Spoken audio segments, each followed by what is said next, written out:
Assalamualaikum warahmatullahi wabarakatuh. Sebelum kita mulai cerita ini, jangan lupa tekan tombol subscribe agar kalian tidak ketinggalan kisah-kisah seru lainnya.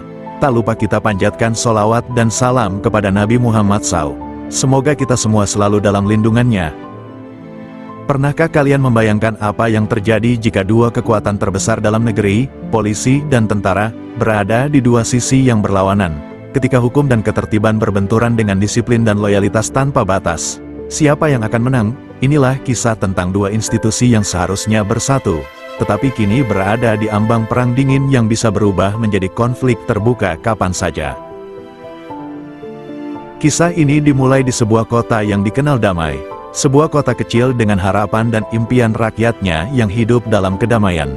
Namun, di balik ketenangan itu, bayangan kejahatan mulai menyelinap perlahan. Suasana kota yang biasanya ramai dengan aktivitas sehari-hari mulai berubah ketika muncul bisikan adanya operasi rahasia yang mengarah kepada sindikat narkoba yang selama ini menjadi momok bagi masyarakat. Operasi besar-besaran yang dilakukan oleh kepolisian bukanlah operasi biasa. Ini adalah operasi puncak yang melibatkan ratusan personel yang telah dilatih secara intensif untuk mengungkap jaringan kejahatan besar. Di tengah persiapan yang teliti, Komisaris Fadli, yang dikenal karena integritas dan ketegasannya, memimpin dengan penuh keyakinan. Ia mengumpulkan tim terbaiknya, menyusun strategi matang, dan menetapkan target, gembong narkoba paling berbahaya yang telah lama mengganggu tatanan sosial kota. Pada malam operasi, udara kota dipenuhi dengan ketegangan yang hampir dapat dirasakan. Lampu-lampu jalan yang biasanya menerangi kegelapan malam kini menjadi saksi bisu dari rahasia yang sedang diungkap. Tanpa disadari oleh tim polisi, jalur yang mereka ambil membawa mereka ke sebuah gudang tua di pinggiran kota. Gudang yang tampak terbengkalai dan sunyi itu menyimpan rahasia besar, bukan sekadar tempat penyimpanan barang ilegal, melainkan markas rahasia militer yang sangat dijaga dengan disiplin. Ketika tim polisi mulai menyusup ke dalam area, tiba-tiba bayangan hitam muncul dari balik gerbang besi. Pasukan khusus tentara, lengkap dengan peralatan canggih dan seragam yang rapi, muncul tanpa peringatan. Di antara mereka, Kapten Arya, sosok militer yang tegas dan disiplin, segera mengambil sikap. Dengan nada suara yang berat dan penuh otoritas, ia menuduh tim polisi melanggar batas wilayah yang telah ditetapkan, mengklaim bahwa operasi tersebut telah mencampuri urusan yang seharusnya menjadi hak eksklusif militer. Pertemuan mendadak di tengah malam itu tidak hanya memicu ketegangan antara dua institusi, tetapi juga menimbulkan pertanyaan mendalam tentang batas wewenang, kepercayaan, dan loyalitas. Di satu sisi, kepolisian yang dipimpin oleh Komisaris Fadli bertekad menegakkan keadilan tanpa kompromi. Di sisi lain, tentara yang dipimpin oleh Kapten Arya berpegang pada disiplin militer yang ketat, tanpa ruang bagi ambiguitas. Di tengah kegelapan malam, kedua pihak berdiri saling menatap dengan pandangan yang mencerminkan kekecewaan, kemarahan, dan keengganan untuk mundur. Babak baru perseteruan ini telah dimulai, menandai awal dari konflik yang akan mengubah nasib kota dan menguji batas kesetiaan masing-masing institusi. Ketegangan antara kepolisian dan militer semakin memanas. Komisaris Fadli dan Kapten Arya berdiri berhadapan, masing-masing dengan keyakinannya sendiri.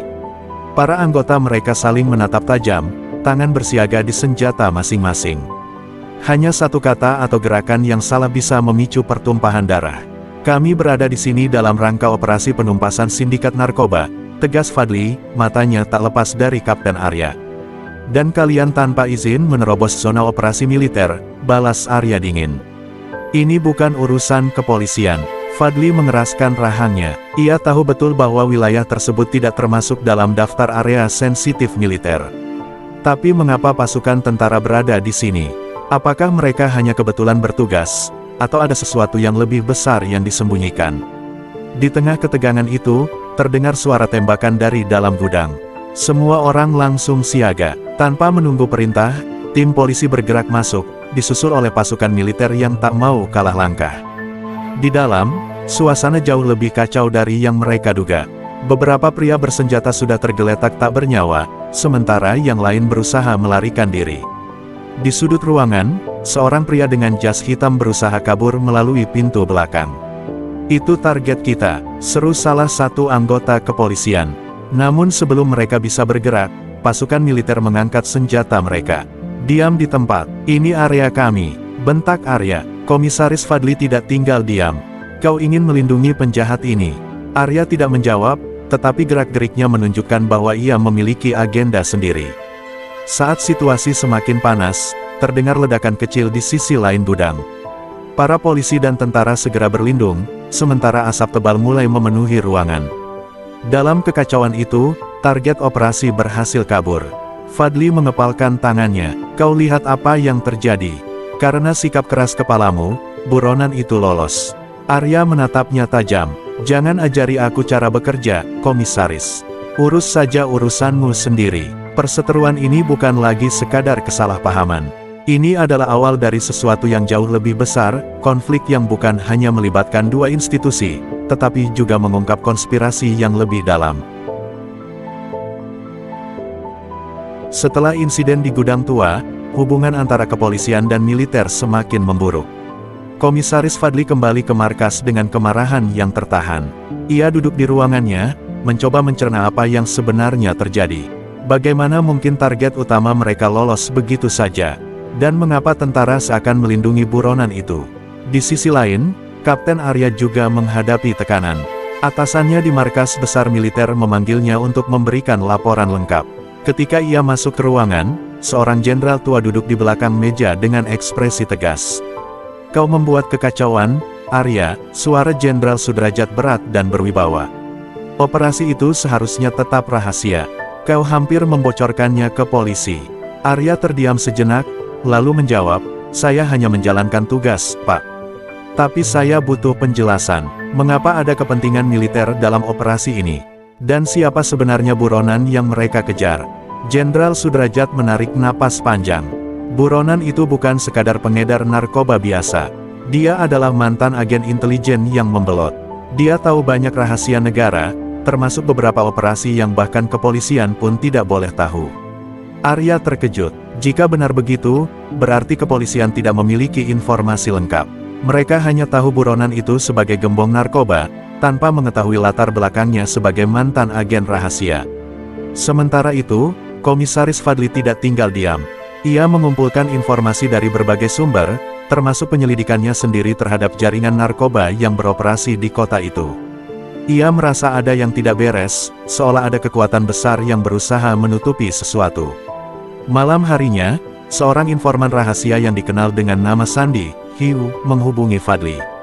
Mereka bertemu di sebuah tempat tersembunyi.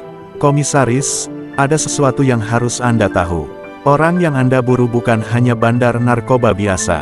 Dia adalah kunci dari sesuatu yang lebih besar. Saya tidak bisa bicara banyak di sini, tapi ada dokumen yang harus Anda lihat. Hiu menyerahkan sebuah amplop sebelum buru-buru pergi. Fadli membuka amplop itu dan matanya membelalak. Di dalamnya ada dokumen rahasia dengan logo militer. Hancur sudah kepercayaan publik jika ini sampai terbongkar, gumamnya. Kini Fadli sadar, pertarungan ini bukan hanya tentang hukum atau keadilan. Ini adalah perang di balik layar, di mana kepolisian dan militer hanya menjadi bidak dalam permainan yang lebih besar. Komisaris Fadli duduk di kantornya dengan amplop di tangannya. Ia membaca dokumen-dokumen itu dengan teliti.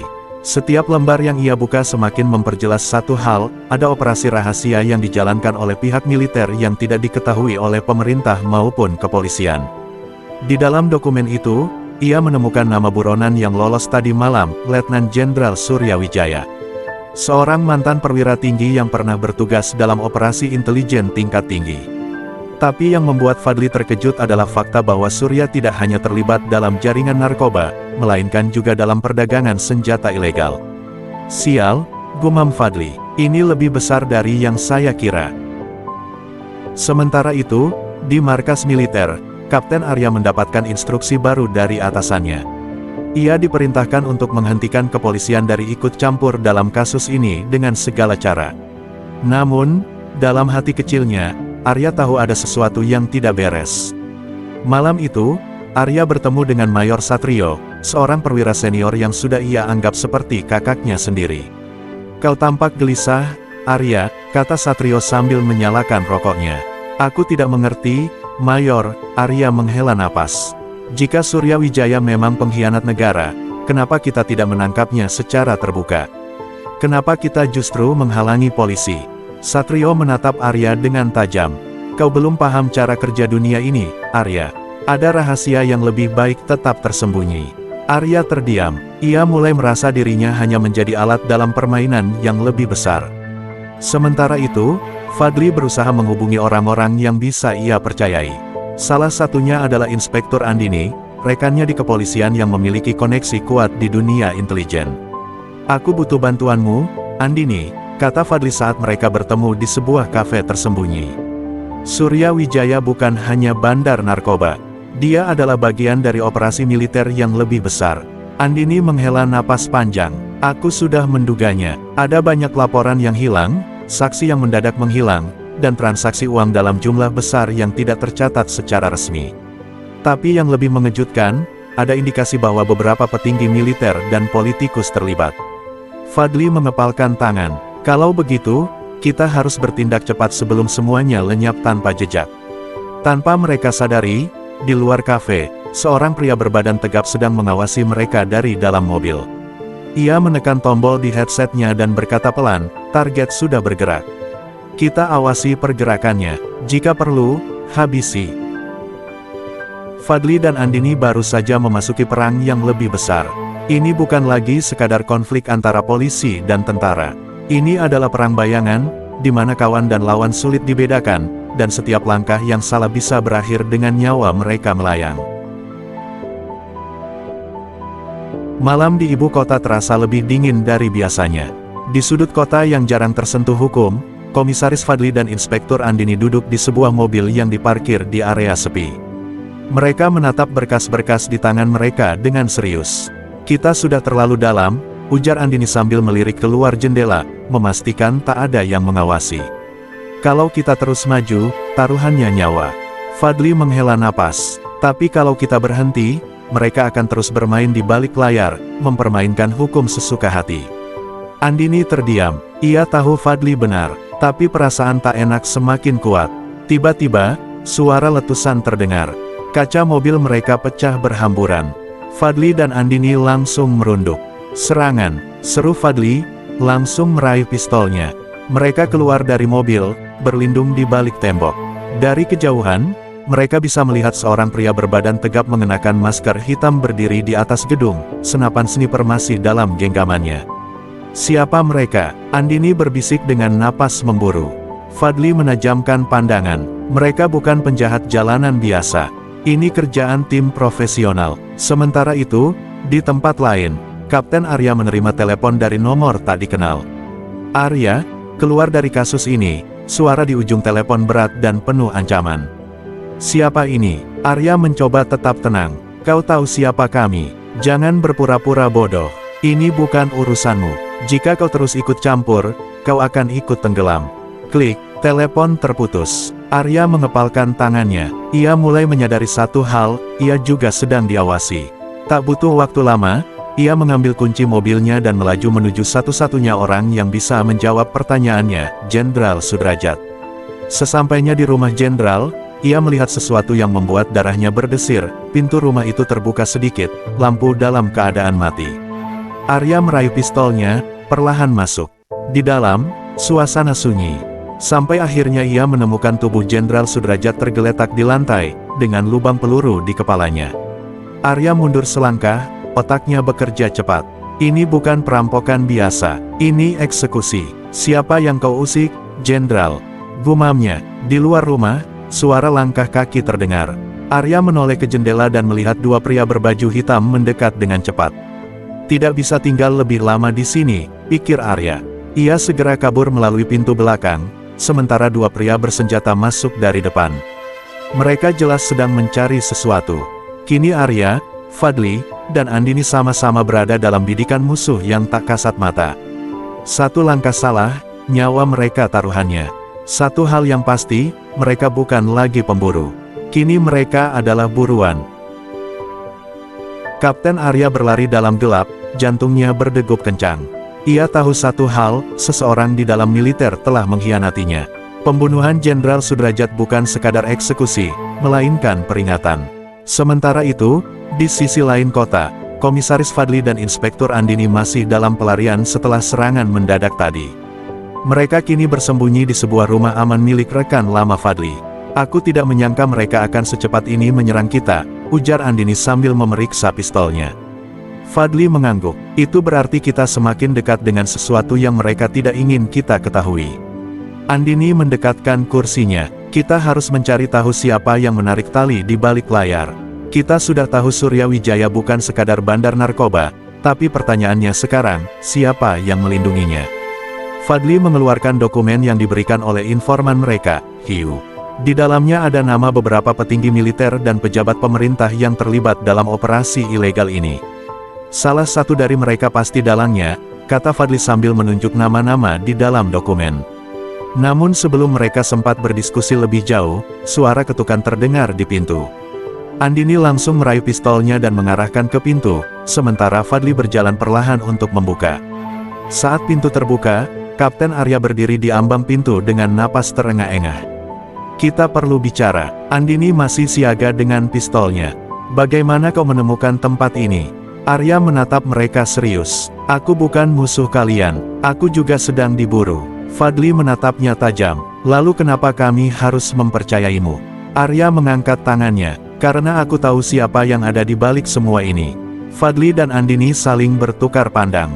Ini bisa jadi jebakan, tapi bisa juga satu-satunya jalan untuk menemukan kebenaran. Masuk, kata Fadli akhirnya. Saat Arya melangkah ke dalam, ia menatap mereka berdua dengan penuh keyakinan. Musuh kita bukan hanya Surya Wijaya. Ada seseorang yang jauh lebih kuat yang mengendalikan semuanya dari balik bayangan. Andini menatapnya curiga. Siapa? Arya menarik napas dalam. Jenderal Arman Pradipta. Ruangan itu tiba-tiba terasa sunyi. Nama itu bukan nama sembarangan. Jenderal Arman adalah salah satu perwira paling berpengaruh di negeri ini, seseorang yang dikenal sebagai pahlawan di mata publik. Jika dia benar-benar dalangnya, Fadli mengusap wajahnya, berarti kita sedang melawan salah satu orang paling kuat di negeri ini. Arya mengangguk, dan jika kita tidak bertindak cepat, kita akan lenyap sebelum bisa mengungkap kebenaran. Kini mereka tahu siapa musuh sebenarnya. Tapi pertanyaannya adalah, bagaimana cara melawan seseorang yang memiliki kekuatan, koneksi, dan bisa membuat siapa saja menghilang dalam sekejap.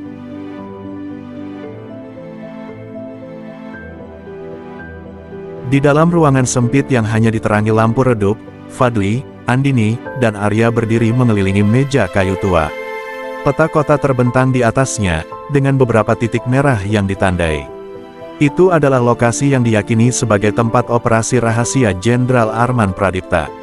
Kita tidak bisa sembarangan menyerang, kata Fadli sambil mengamati peta. Orang ini punya kekuatan besar. Jika kita gegabah, bisa-bisa kita yang dijadikan buronan. Arya mengangguk. Aku punya seorang informan di dalam. Dia bisa memberi kita informasi tentang gerakan mereka. Andini menyilangkan tangan. Siapa, dan apakah dia bisa dipercaya? Arya menarik napas. Mayor Reza. Dia mantan anak buahku dan salah satu dari sedikit orang yang tidak setuju dengan cara kerja Arman. Aku yakin dia ingin melihat orang itu jatuh. Fadli berpikir sejenak, lalu mengangguk. Baik, kita atur pertemuan. Malam itu, mereka bertemu dengan Mayor Reza di sebuah gudang kosong di pinggiran kota. Suasana tegang, dan Andini terus waspada, memastikan tak ada penyergapan. Situasi semakin buruk, kata Reza setelah menyapa Arya. Jenderal Arman tahu kalian sedang bergerak. Dia sudah menyiapkan jebakan. Fadli menyipitkan mata. Jebakan seperti apa? Reza melirik sekeliling, memastikan tak ada yang menguping. Dia menggunakan media untuk membalik keadaan. Besok pagi, akan ada berita bahwa Komisaris Fadli dan Inspektur Andini adalah polisi korup yang terlibat dalam jaringan narkoba. Mereka akan mengeluarkan surat perintah penangkapan untuk kalian.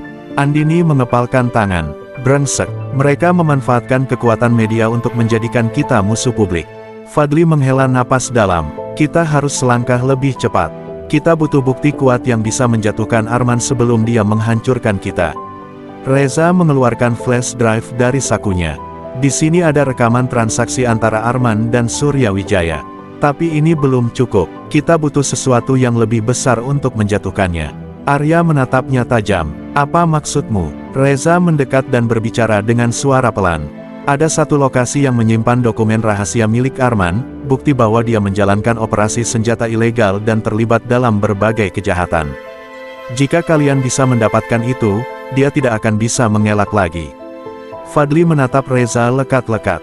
Di mana tempatnya? Reza menarik napas panjang sebelum menjawab. Di markas rahasianya, sebuah fasilitas bawah tanah di luar kota. Tapi tempat itu dijaga ketat. Masuk ke sana sama saja seperti masuk ke sarang harimau. Andini menatap Fadli dan Arya. Jadi, apa rencana kita? Fadli menatap semua orang di ruangan itu. Kita tidak punya pilihan lain. Kita masuk, kita ambil dokumen itu, dan kita akhiri semua ini. Namun sebelum mereka bisa merancang strategi lebih lanjut, suara tembakan terdengar dari luar. Ditembak, seru Reza. Mereka segera berlindung di balik peti kayu. Dari balik kegelapan, beberapa orang bersenjata muncul, menembaki mereka tanpa ampun. Arya mengangkat pistolnya dan membalas tembakan. Mereka sudah menemukan kita. Fadli melirik ke arah Reza. Kau yakin tidak ada yang membuntutimu? Reza tampak panik. Tidak, setidaknya aku pikir tidak. Peluru terus berdesing di udara. Mereka harus keluar dari tempat itu sekarang, atau mereka akan mati di sini. Kini mereka sadar, Jenderal Arman sudah lebih dulu bergerak. Dan mereka baru saja masuk ke dalam jebakan yang bisa menjadi akhir dari segalanya.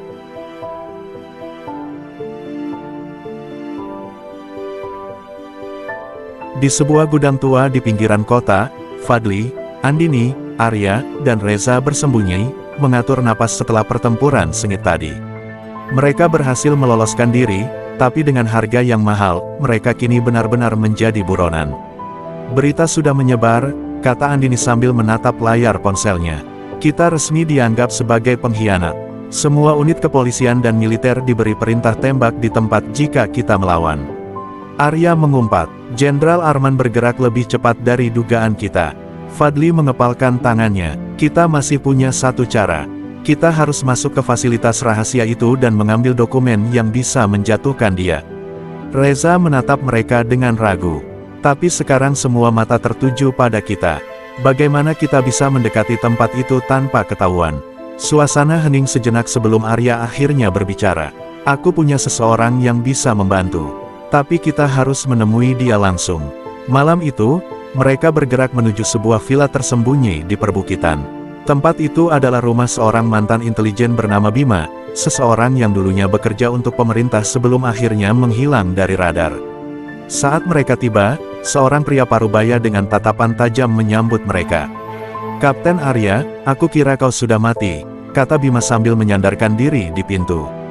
Belum, tapi mungkin sebentar lagi, balas Arya. Kami butuh bantuanmu. Bima menghela napas, lalu melirik ke arah Fadli dan Andini. Aku tahu siapa kalian, polisi yang kini diburu oleh hukum yang seharusnya kalian tegakkan. Fadli menatapnya tajam. Kami hanya ingin kebenaran, dan kami tidak akan berhenti sampai Jenderal Arman jatuh. Bima tersenyum tipis. Kau tahu berapa banyak orang yang sudah mencoba menjatuhkan dia, dan kau tahu berapa banyak yang berakhir mati. Arya melangkah maju. Kalau kau tidak ingin membantu, kami akan cari cara sendiri. Bima menatap mereka dalam diam sebelum akhirnya berjalan masuk. Masuklah, kita punya banyak yang harus dibicarakan. Sementara itu, di markas rahasia Jenderal Arman, seorang pria berdiri dengan tangan di belakang punggungnya. Dia adalah Letkol Aditya, tangan kanan Arman. Apakah semuanya sudah siap? Tanya Arman tanpa menoleh. Ya, Jenderal, pasukan kita sudah dikerahkan. Mereka akan segera menemukan Fadli dan kelompoknya. Arman tersenyum tipis. Bagus, tapi ada satu hal lagi yang harus kita lakukan. Dia berbalik, menatap Aditya dengan tajam.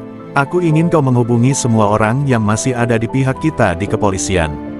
Jika perlu, gunakan cara apapun. Fadli dan Arya tidak boleh keluar hidup-hidup.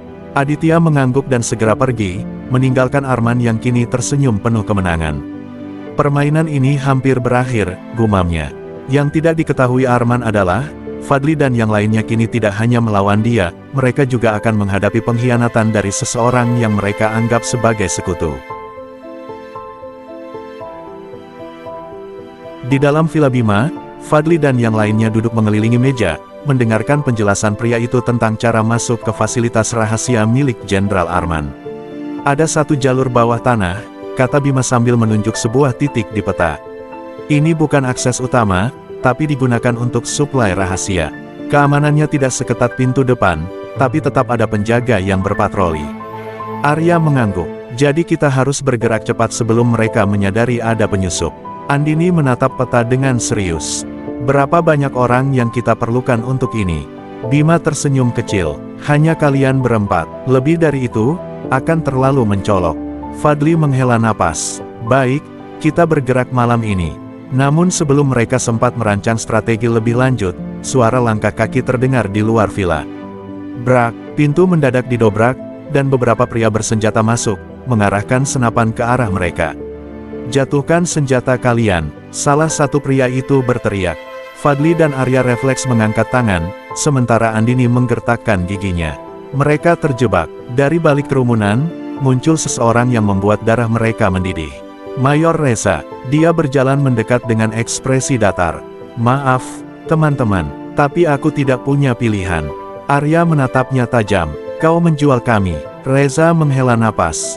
Jenderal Arman tahu setiap langkah kalian. Kalau aku tidak menyerahkan kalian, aku yang akan mati. Andini mengepalkan tangannya. Brengsek. Jadi selama ini kau memang bekerja untuk dia. Reza menatap mereka dengan rasa bersalah. Aku hanya ingin tetap hidup. Fadli menatapnya tajam. Dan kau pikir Arman akan membiarkanmu begitu saja setelah ini? Sebelum Reza bisa menjawab, suara tembakan tiba-tiba menggema. Dor, Bima, yang sejak tadi diam, bergerak cepat dan menembak dua orang penjaga sebelum mereka sempat bereaksi. Semuanya lari, teriaknya. Arya langsung menendang seorang penjaga, merampas senjatanya, lalu menembakkan peluru ke arah musuh. Andini berguling ke samping, menembak tepat ke dada salah satu pria bersenjata. Fadli menarik Reza dan mendorongnya ke dinding. Kau pikir bisa selamat setelah mengkhianati kami? Reza, yang kini penuh ketakutan, menggeleng cepat. Aku bisa membantu. Aku tahu jalan keluar. Fadli menatapnya tajam, lalu mendorongnya ke depan. Kalau begitu, buktikan. Dengan tembakan masih berdesingan, mereka berlari keluar dari villa. Bima menahan pintu belakang sambil terus menembak. Pergi, aku akan menahan mereka. Arya menatapnya. Bima, jangan gila, kau bisa ikut dengan kami. Bima tersenyum tipis. Aku sudah tua, kalian masih punya kesempatan. Tanpa memberi mereka waktu untuk membujuknya, Bima menutup pintu dan menguncinya dari dalam. Dari luar, mereka bisa mendengar suara tembakan yang semakin gencar. Andini menatap Arya dan Fadli dengan rahang mengeras. Kita harus segera pergi. Fadli menarik napas dalam, lalu mengangguk. Ayo selesaikan ini. Untuk Bima, kini mereka tidak hanya memburu keadilan, tapi juga membalas dendam atas pengorbanan seseorang yang telah membantu mereka. Pertanyaannya adalah, apakah mereka akan berhasil, atau akan bernasib sama seperti Bima?